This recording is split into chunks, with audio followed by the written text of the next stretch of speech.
Welcome to the University of Idaho's 2016 University Convocation. Please welcome our stage party members. Cruz Botello, ASUI President. Liz Brandt, Faculty Senate Chair. Hattie Kauffman, Convocation Speaker. And Chuck Staben, President of the University of Idaho.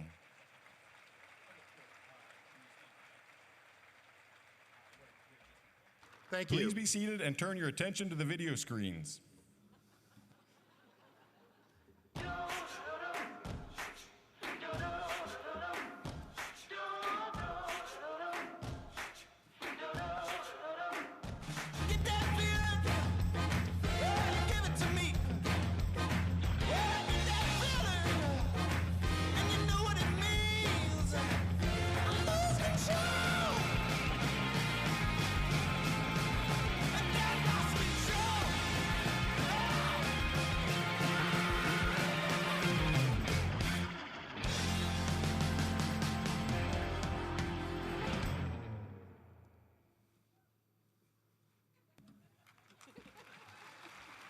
Please welcome again Chuck Staben. Thank you. Students, parents, and friends, I am very pleased to join my colleagues in welcoming you to the University of Idaho. For you students gathered here today, welcome to the start of an incredible journey toward a great job and a great life. You are making a significant investment in your own potential. Now more than ever, the path to a great life starts with a college degree. Since the Great Recession of 2008, 99% of all new jobs created have gone to those who have attended college. On average, a college degree holder now earns $1 million more over the course of his or her lifetime than those with only a high school diploma.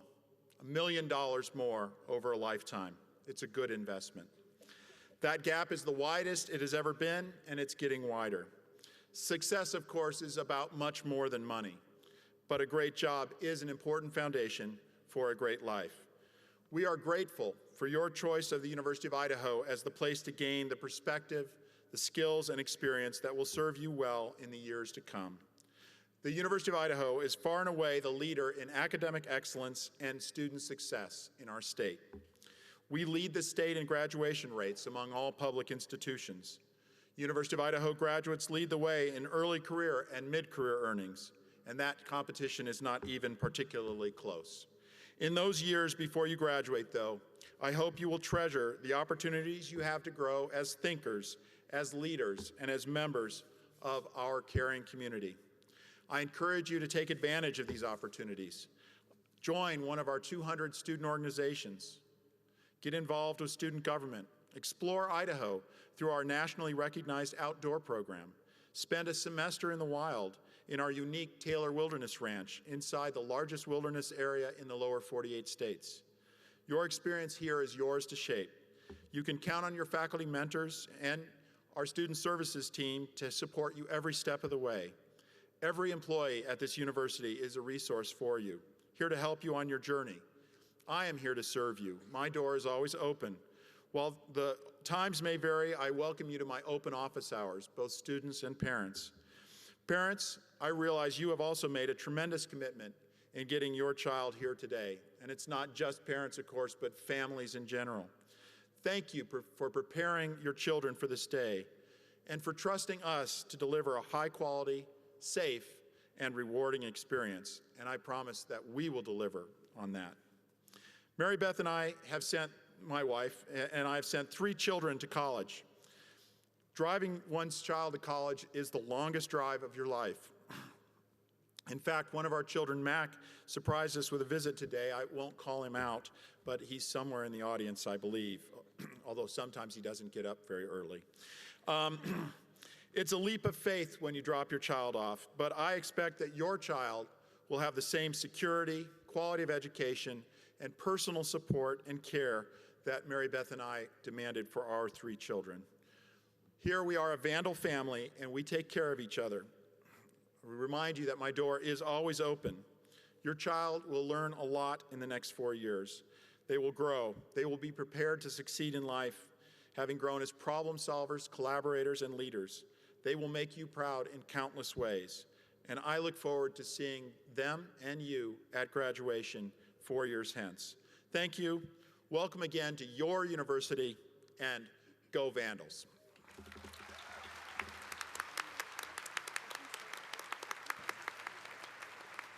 Please welcome Cruz Botello, ASUI President.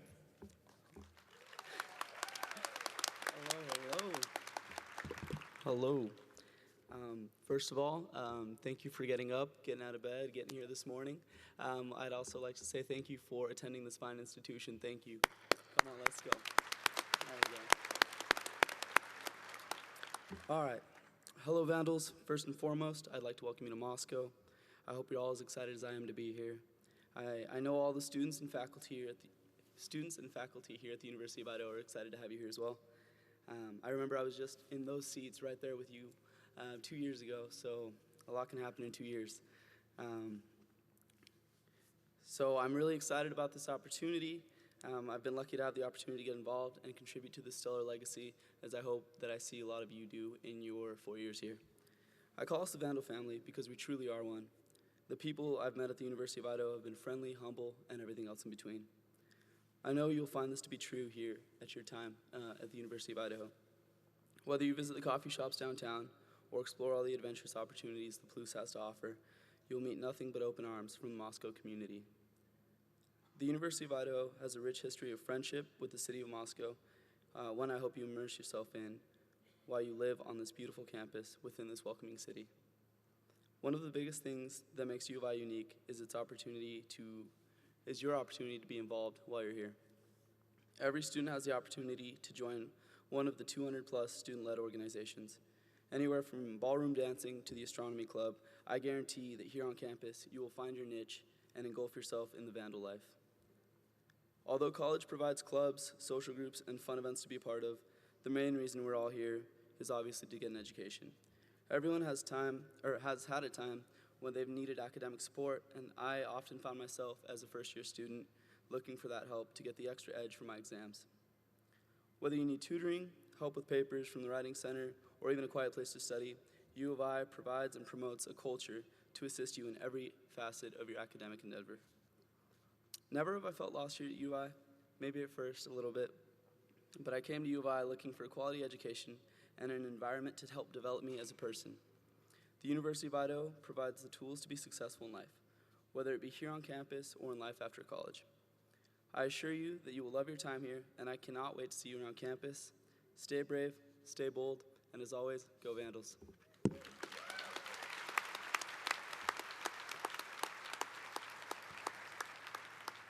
Please welcome Liz Brandt, Faculty Senate Chair.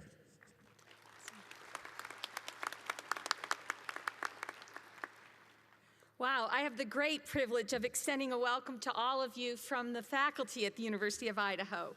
Congratulations on your decision to attend this wonderful institution. Abraham Lincoln once said that the best way to predict your future is to create it, and you have taken a very important step towards creating your futures. I was trying to think of what I could say that would be inspirational and kind of clicking around the website and stumbled upon our learning outcomes. And as I read through them, the faculty will groan, but I thought they were a pretty good roadmap to challenge you all with. So here I go. Our talented faculty is ready to engage to help you attain, use, and develop the knowledge in the field that you decide to pursue.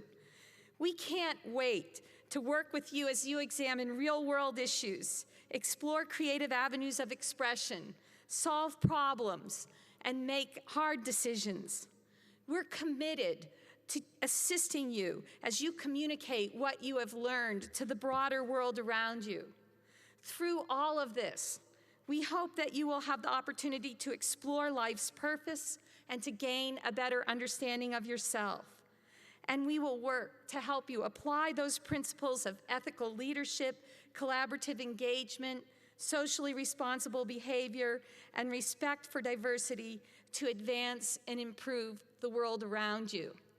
As you are beginning your first year here, I'm beginning my 28th year as a Vandal. And I think I can say that every single one of those years has begun with tremendous hope and promise and excitement for all of the adventure that I will have as a faculty member meeting my students. And I can say that, I think, about all of my colleagues. So with all of that hope and excitement, passion for our fields, and looking to the future, welcome to the Vandal family.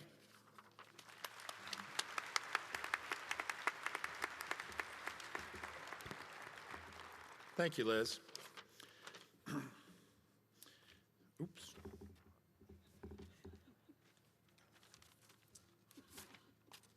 Well, sorry about that. We're honored to be joined today by our keynote speaker, Hattie Kauffman. Hattie is an award-winning journalist with deep roots in our area. Hattie was born in Idaho and is a member of the Nez Perce tribe, whose ancestral lands actually include our campus right here in Moscow. We are proud to honor that heritage with our commitment to a diverse, inclusive campus and through long-standing partnerships with the Nez Perce tribe and the other tribes in our region. You can see the Nez Perce flag here on the stage, among the flags of our many tribal nation partners. Hattie began her broadcast career through college radio. As a reporter and anchor for a major TV news station in Seattle, Hattie earned 4 Emmy Awards. That success led to an opportunity with ABC in New York City as a contributor to the Good Morning America program. Hattie moved to CBS News in 1990, working as a correspondent and substitute anchor on CBS This Morning. In her 2 decades with CBS, Hattie also reported for acclaimed programs such as 48 Hours, CBS Radio, CBS Special Reports, The Early Show, and CBS Early News. Hattie is the first Native American woman to ever file a report on a national network news broadcast. Her remarkable, groundbreaking career has been dedicated to telling the stories that keep us informed, educated, and inspired. Her story is a testament to the power of hard work and passion for excellence and to finding success through higher education. I am pleased that she can share her story today with you, our newest members of the Vandal family. Please join me in welcoming Hattie Kauffman.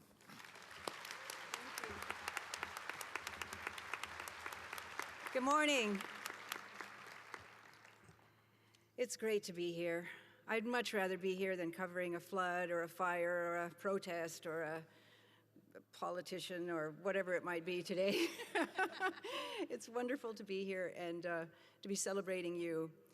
I know that you're going to hear a lot of talk, a lot of speakers in your years. This is Convocation. 4 years from now, you'll be at commencement.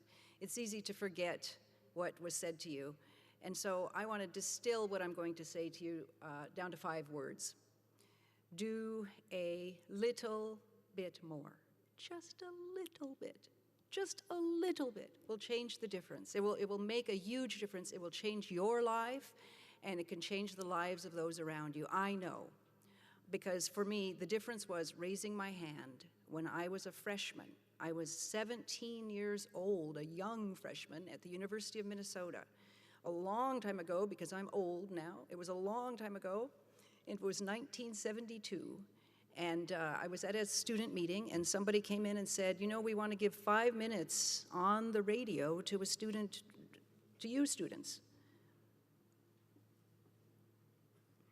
And I looked around, I was thinking, isn't anybody going to raise their hand? You know, there's seniors in here. And up it went. And I went on the radio. And it led to another door opening and another door opening and another door opening. And the next thing you know, I'm sorry, President, not the first Native American woman to become a network news broadcaster, but the very first Native American correspondent in America. Sorry, when you break the glass ceiling, you have to really acknowledge that glass ceiling. And who knew? And it all started with just doing a little bit more than is asked of you. I mean, I know you're about to start your college careers. A lot is going to be asked of you. But you already know, because you are here, that the difference between a C grade in high school, for instance, in junior high, the difference between a C and an A is that little bit more. You already know that. Your parents know, because they've gotten you here, that they have done a little bit more for you all along the way. You are here Lots of people are not. And so this little bit more got you here, and this little bit more can open doors you cannot even imagine right now. As a network news correspondent, I have covered the underbelly of America. I've seen those who had a little bit less given them as children. Very often the victims of crimes and the perpetrators of crimes were people who got a little bit less. I know. I have interviewed the crying parents of the victim. I have gone into the prisons and interviewed those behind bars. And I've also gone to the boardrooms where the people who have reached this incredible success. And the difference, you know, Woody Allen says 90%, he's credited with saying 90% of success is showing up. Hattie Kauffman is saying it's not only showing up, it's stepping over that line. We just saw it at the Olympics. Remember the lady who fell? Lots of people are saying that's not fair. I mean, her feet didn't cross the line, but her body crossed the line. That was doing a little bit more. She wasn't going to make it, and she threw her body. We just saw it all over on television. Now, don't do a little bit more the way Ryan Lochte did a little bit more. I'm not encouraging that. That was actually a little bit less. But because I raised my hand and I became the network news correspondent, I got to cover, oh my gosh, I got to be at the red carpet at the Oscars. You know, I got to interview Johnny Depp. On and on and on. Name them. I've interviewed them. And at the Grammys. I got kissed by a beetle. Was there some young person saying a bug? No. For you the boomers know, I came of age. This beetle was Paul McCartney. Right after the interview, he stood up and he gave me a kiss. I mean, for me, I made it in the world. But this incredible career that I have had would not have happened if I hadn't stepped out and done that little bit more. I wasn't planning to be on the radio as a 17-year-old. It wasn't part of my course requirement as a freshman. It was doing that little extra. And in your lives, in all of our lives, there is no greater opportunity to change the trajectory than these 4 years at university. In these 4 years, you're doing a little bit more can just be a blast off. I know. I do know. And as the president said, I am from Idaho. I had the glamorous life of makeup, hair, clothes before you go on the air, an hour in makeup before you say, "Good morning, America." I got to interview world leaders. I had all of this, but I started out in Grangeville, and I started out very poor. And I know that you might have some reasons out there for not maybe giving it all. You're just barely making it. You're just barely making it here to just write this paper and get this thing done. But there are no excuses right now, because right now, this critical time, when you give it your all and it changes your future, for me, those excuses, I could have had a lot of them. My parents were drinking. We were 7 kids. We were poor. They left Idaho. They moved to Seattle. They moved into the projects. They were fighting. Their marriage fell apart. There was nobody coming home, or if somebody did come home, it was at closing time with a whole bunch of strangers. Scary. Scary as a little kid. When parents don't come home, the mail piles up. Nobody opens the mail. In that mail are bills. The bills don't get paid. When the bills don't get paid, the lights get shut off. And we're 7 kids in the dark. The gas gets shut off, and we're 7 kids in the dark and the cold. The water got shut off. The water. Somehow these 7 kids managed to go to school. I'm telling you the story because there's a point here. There's a point in that somebody did a little bit more for me, and it changed my life then. How do these 7 kids get to school? You go to school when you think it's time to go to school. When you look out the window and you see other kids going to school, it must be time to go to school. If somebody's going to stay home and watch baby, the rest of us are going to go. We take turns. I'm often late. But this day, 3rd grade, I remember walking in. My 3rd grade class was a portable, so it was separate than the main building. But I walk in, the door shuts behind me, you know, and all the little heads look up. It's 10 a.m. probably. I'm late. They all look up, and I do what I normally do, which would be just to walk to my desk and open up and try to ignore them and catch up. But this day, the teacher stopped me with just a look of her eyes. She just stopped me in my tracks, and then she said, "Keep studying, kids," and she walked right to me, and she turned my shoulders right out to the door and walked right out, and I thought, oh my gosh, I'm in trouble. I've been late too many times. And she marched me over toward the main building, and I'm thinking she's taking me to see the principal. And we get into the main building, and she turns my little shoulders to the left, and we're going toward the girls' lavatory. And now I'm thinking, what is going on? Why is Mrs. Huntington taking me to the girls' lavatory? We get to the girls' lavatory, and she turns my shoulders toward this big, long enamel sink against the wall. We walk up to it, and she turns on the water, and she cranks out some paper, rough paper, and gets it wet, and then she looks at me, and she starts washing my face. Now, third grade, you're 8 years old, you're old enough to know, this is embarrassing. I'm so dirty that the teacher's washing my face. And then she pulls out a comb, she gets it wet, and she goes to my hair and tries, you know, but she can't get it through there. And so she looks at me, she turns on the water again, and she just gets her hands cupped, and she goes, you know, we'll just pat it down, and maybe it'll look better. We'll just pat it down. And she pats it down. And now I get it. You know, Mrs. Huntington is cleaning me up. And I think we're done, but then she turns me around, and she buttons up my dress.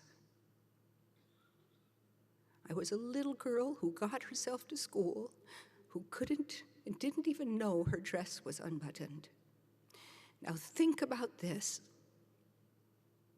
When I say do a little bit more, Mrs. Huntington did a little bit more that day. It is not a teacher's job description to button up the dress, wash the face, and comb the hair of her students. But she did that for me. And as I was walking back to the portable with her, she kind of held my hand and she gave me a smile. And in that minute, I knew this adult cares for me, and I'm loved, and I'm not going to get teased at recess, and I was changed. When you do a little bit more in your life, it not only changes your life and your life and your life, it changes the lives of those around you. My challenge to you is to be a Mrs. Huntington to your roommate, to do a little bit more than is on the syllabus, to pay your parents back by stepping over the line. I have a good friend, his name is Gene Juarez. If you've been to Seattle, you've seen his salons all over the place. He grew up poor, I think child of farm workers in Wapato, Washington, and he created this giant multi-million-dollar business and has hired, hundreds, maybe thousands of people. And he said he can tell right away whether they're one of three categories. Those who do just a little bit less than is required. Less, but not enough that you could fire them. You know, they're late once or twice a month. And there will be a temptation to do that in school. You know, I have to do a 5-page paper, but 4.5. You know, just a little bit less. He said, you know, they're not going to get fired, but they're never going to be anyone I turn to. They're never going to be someone who rises in the organization. And then there is that larger group, and larger group of students probably as well, who do just the minimum. They'll do what is required. They will know not just the minimum, they will do. This is it. The syllabus says a 10-page paper, I'm writing a 10-page paper, I'm turning it in and I'm done. But Gene says in his business, he sees those who are going to thrive, and they are that tiny percent who do a little bit more. You can do that here, and it will change your lives, and it will change the lives of all the people around you. I know. I've interviewed people all over who've done that and those who haven't.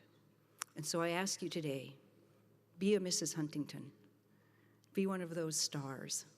and I thank you for having me here. And can I say one last thing? When I was on Good Morning America, because I'm Nez Perce and from the Nez Perce Reservation, whenever I'd go back to visit, they would say, someday will you please just say, Tots May We, America? Because Tots May We is how you say good morning in Nez Perce. So before I say goodbye, I just want to say, Tots May We, Vandals. Thank you.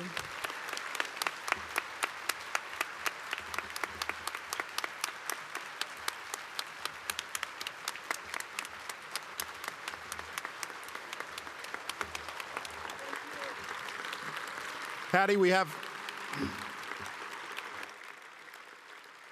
I want to thank you for sharing your story with us this morning, and thank you for doing just that little bit more, stepping across the line. And we have a small gift for you to remember your visit to Idaho.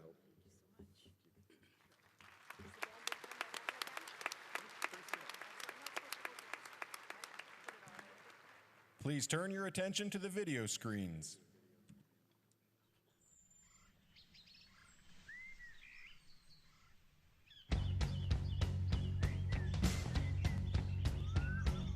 Here's your story, let's begin. The water's fine, come on, dive in. The future's here, it's right before your eyes. Step by step, you're on your way. Welcome to a brighter day. Don't you know it feels good to be alive? You could be larger than life, bigger than the world, living out the hopes and dreams of every boy and every girl. You could fly higher than the sky, shine brighter than the stars. You could have all you ever wanted, shoot the moon and reach for Mars. You know you could. Yeah, the times are changing everywhere. Do we dream and do we dare? It's up to you, the door is open wide. Feel the rhythm of today, learn a part and join the play. The world is here, let's take it for a ride. You could be larger than life, bigger than the world, living out the hopes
This concludes the 2016 University Convocation. Students and families, please be seated and remain in your seats for additional announcements from Blaine Eccles, Dean of Students. Faculty and staff are asked to exit the dome as the new students and families will continue in this space.